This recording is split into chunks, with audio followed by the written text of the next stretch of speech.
With Mr. McKenna's learning, it's learning of a different kind. With Mr. McKenna's learning, I hope that you might find something new that you have never tried before. Just some stuff to stop your brain from getting bored. Yeah, red, gold and green. Red, gold and green. Yoo-hoo, hi. Hey, I'm in my little outdoor cubby hole where I sometimes come to escape from the world and be mindful. Well, today I'm going to show you, let's get to it. I'm going to turn one of these into one of these.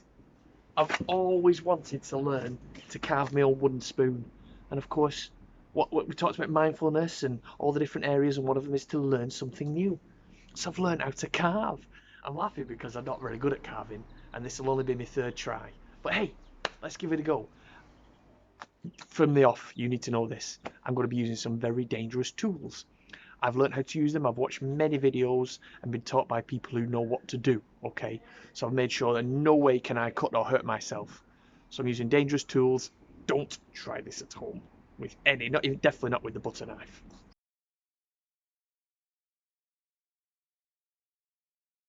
So that's my first bit. So now I've got my round. I think they call this a blank because I can make 2 spoons. I'm going to cut this in half, straight down the centre. I've left with 2 blanks to work with to make a spoon. I'll choose the nicest looking one. In the very centre here, difficult to see, but there's something called the pith. I'll show you. I tell you what, I'll chop it in half. Dangerous bit number 2 coming up. I made a mallet.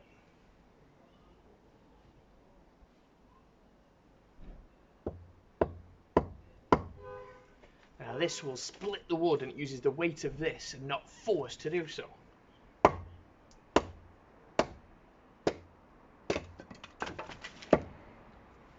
Yeah, me and me mallet. So I've got my 2 rounds of wood now, and I'm going to choose, this one's got more to work with, so I'm going to choose this one. Keep this for something else. Here you can see the pith line. That's called the pith, and I've got to remove that line there from the centre.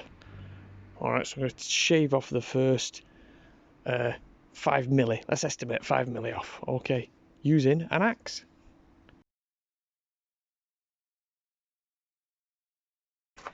I will point out that no trees were harmed in the making of this spoon. You never cut a tree down just to make a spoon. This was from a storm at the weekend, and I went out and looked for any broken branches, and sure enough at the park where there's some big old trees, those limbs are old and some of them are dead, snapped off, so I saved one. But inside the wood is fresh, and they call that green wood. Lots of people, when they work with wood, it's either when it's dry or when it's fresh. When it's fresh, it's called green wood. Alright, next step.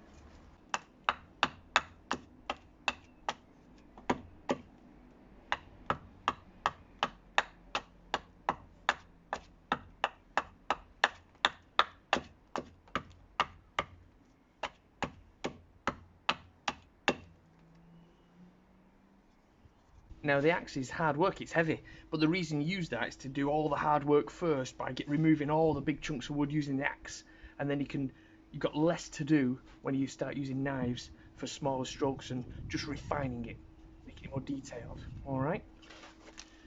As you can see, I've took away as much wood as I could that was close to the edges.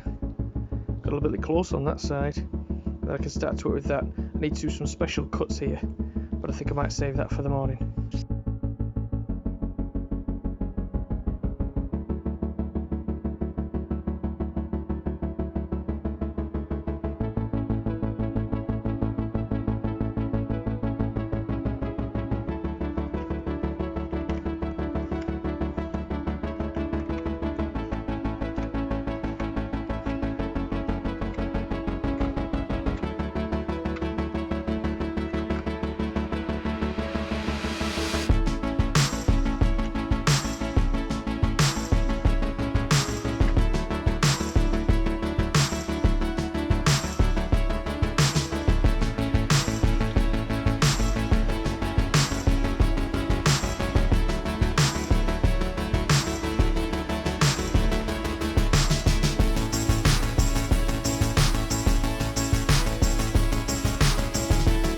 Can see it's taking shape now.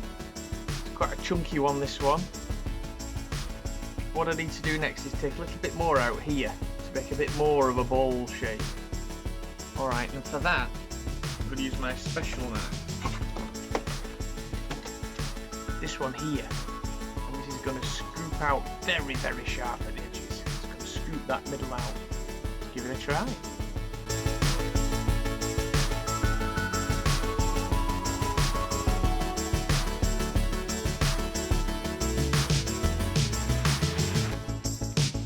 Okay, I'm quite happy with that. Now, I was going to maybe make this a bit thinner, but actually maybe it's a good chunky, solid one this for cooking with. So all I'm going to left to do now is just do some fine details, and this edge is still sharp on both sides here, along this edge, so I might curve it off a little bit using my knife. So the last thing you do to finish this is burnish it. And I've been looking at burnishes, not very much, but basically you're rubbing something hard on it to give it a smooth finish. So I've got this lovely little pebble here that I picked up from the river when I was messing around there a bit ago, and I'm just going to rub this all over, and it kind of softens those edges. Sorry, let's do that. So if we get right in there, look, it just sits in there just nicely. And if I rub that in there now, it softens that off,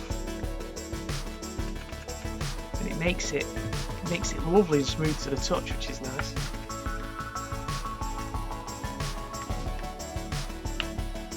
It's just about it, I think. We're finished. A finished spoon. Nice. I did a couple of others. Let me show you. So this was the first spoon I ever carved.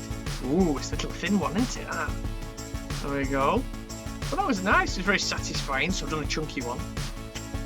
Look here, did a spatula. So that's it. A finished spoon. From wood to that. It's alright, isn't it? But the reason, don't forget, I don't want you to try this at home at all. Don't be getting the butter knife out or even a sharp knife.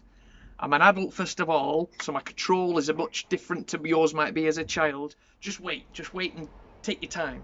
I learnt lots of special grips and safety was always on my mind.